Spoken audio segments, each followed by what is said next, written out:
ആകാശവാണി.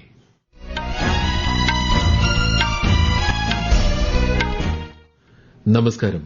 വാർത്തകൾ വായിക്കുന്നത് സുധിൻ സൈനുദ്ദീൻ.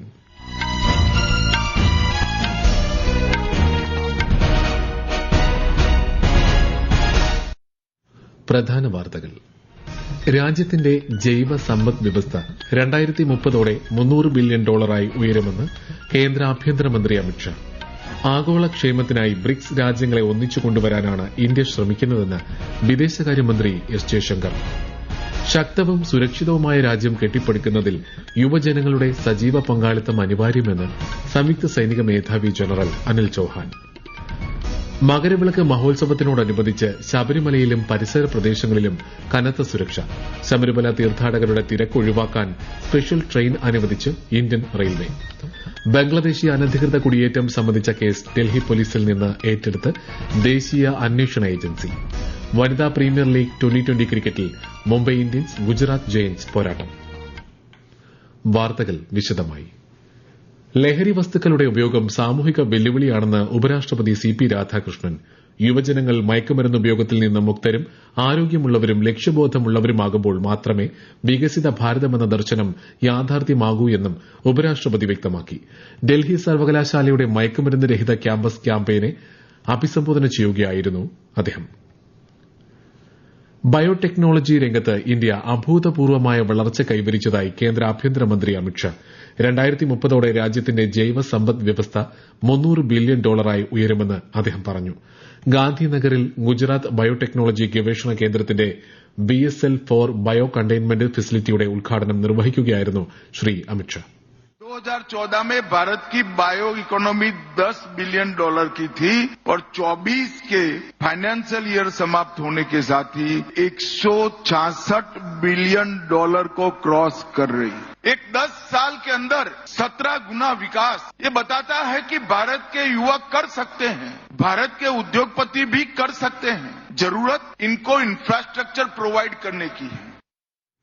ഗാന്ധിനഗറിൽ 267 കോടി രൂപയുടെ വികസന പദ്ധതികൾക്കും കേന്ദ്രമന്ത്രി അമിത്ഷാ തുടക്കം കുറിച്ചു.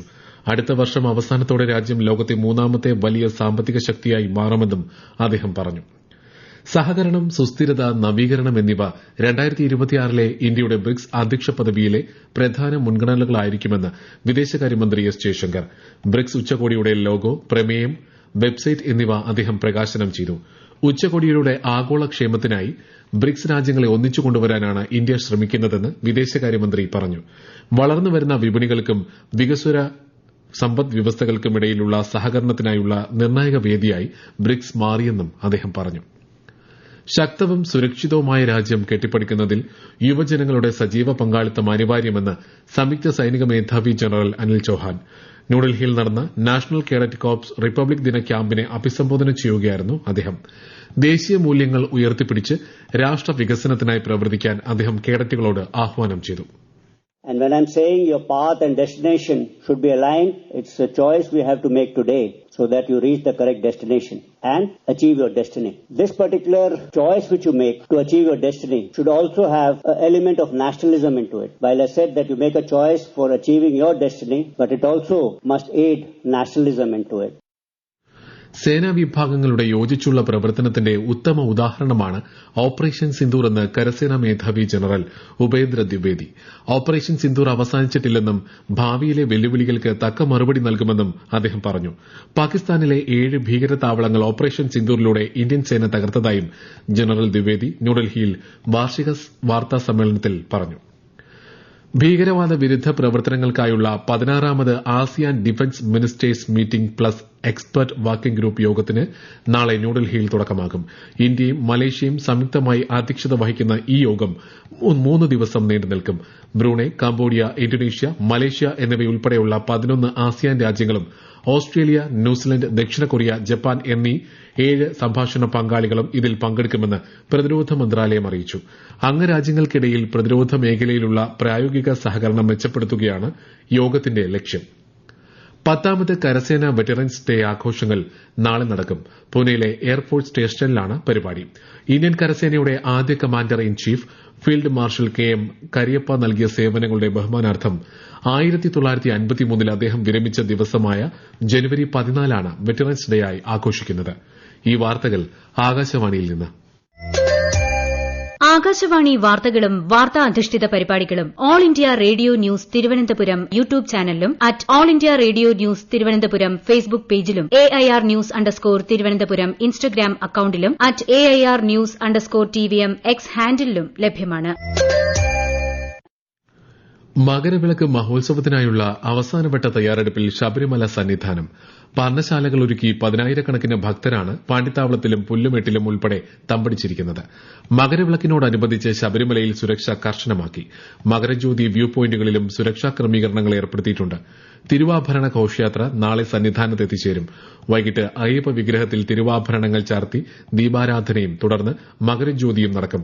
പത്തനംതിട്ട ജില്ലയ്ക്ക് നാളെ പ്രാദേശിക അവധി പ്രഖ്യാപിച്ചിട്ടുണ്ട്. ശബരിമല മകരവിളക്കിന്റെ തത്സമയ ദൃക്സാക്ഷി വിവരണം ആകാശവാണി പ്രക്ഷേപണം ചെയ്യും. തിരുവനന്തപുരം നിലയത്തിന്റെ യൂട്യൂബ് ചാനലിലും വിവരണം ലഭ്യമായിരിക്കും. മകരവിളക്ക് ഉത്സവകാലത്ത് ശബരിമല തീർത്ഥാടകർക്ക് സുഗമവും സുരക്ഷിതവുമായ യാത്ര ഉറപ്പാക്കുന്നതിന് വിപുലമായ ക്രമീകരണങ്ങൾ ഉറപ്പാക്കി ഇന്ത്യൻ റെയിൽവേ. യാത്രക്കാരുടെ തിരക്ക് ഒഴിവാക്കാൻ Kollam Kakinada town express, Thiruvananthapuram central Cherlapalli express special train എന്നീ അധിക ട്രെയിൻ സർവീസുകൾ റെയിൽവേ പ്രഖ്യാപിച്ചു. രാഷ്ട്രപതി ഭവനിൽ നടക്കുന്ന റിപ്പബ്ലിക് ഡേ അറ്റ് ഹോം പരിപാടിയിൽ പങ്കെടുക്കുന്നതിന് കണ്ണൂർ സ്വദേശിയും കളരി ഗുരുക്കളുമായ പത്മശ്രീ SRD പ്രസാദിന് ഔദ്യോഗിക ക്ഷണം ലഭിച്ചു. ഔദ്യോഗിക ക്ഷണക്കത്ത് കണ്ണൂർ പോസ്റ്റൽ സൂപ്രണ്ട് CK മോഹനന്റെ നേതൃത്വത്തിൽ ചിറക്കലിലെ വീട്ടിലെത്തി അദ്ദേഹത്തിന് കൈമാറി. ഇത്തരത്തിലൊരു ക്ഷണം ലഭിച്ചതിൽ ഏറെ സന്തോഷമുണ്ടെന്ന് SRD പ്രസാദ് പറഞ്ഞു.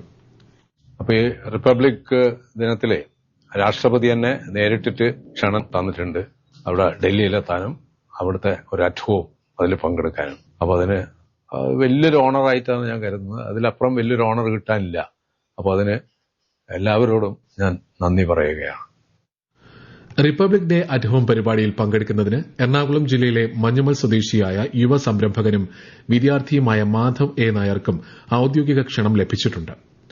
സ്ഥാനാർത്ഥികളുടെ മരണത്തെ തുടർന്ന് തിരഞ്ഞെടുപ്പ് മാറ്റിവെച്ച 3 തദ്ദേശ വാർഡുകളിൽ 2 UDFനും 1 LDFനും ജയം.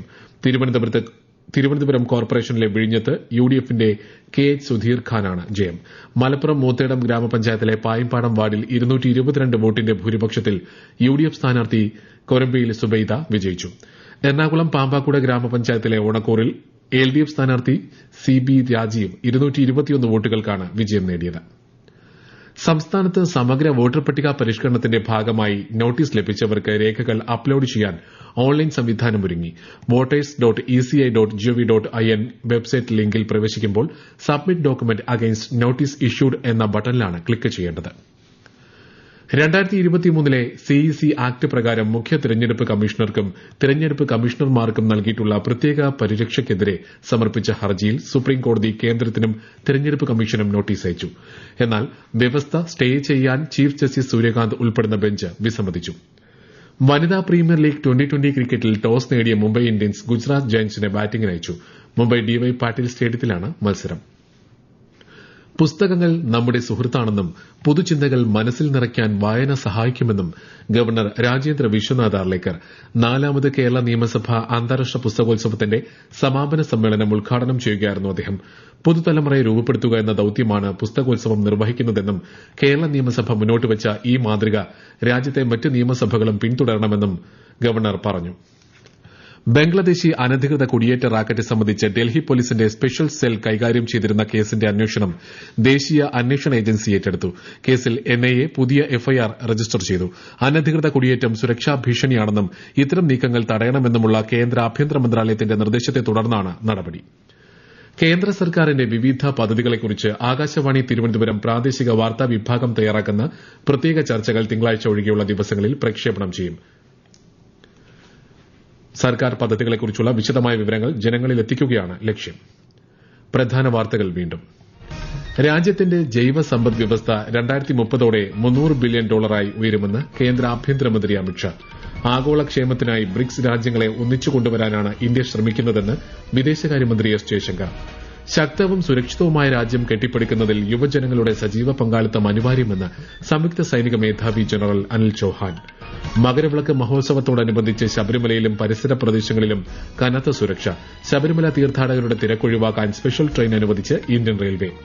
ബംഗ്ലാദേശി അനധികൃത കുടിയേറ്റം സംബന്ധിച്ച കേസ് ഡൽഹി പോലീസിൽ നിന്ന് ഏറ്റെടുത്ത് ദേശീയ അന്വേഷണ ഏജൻസി. വനിതാ പ്രീമിയർ ലീഗ് 2020 ക്രിക്കറ്റിൽ മുംബൈ ഇന്ത്യൻസ് ഗുജറാത്ത് ജയന്റ്സ് പോരാട്ടം. വാർത്തകൾ കഴിഞ്ഞു. അടുത്ത വാർത്താ പ്രക്ഷേപണം രാത്രി 8:35.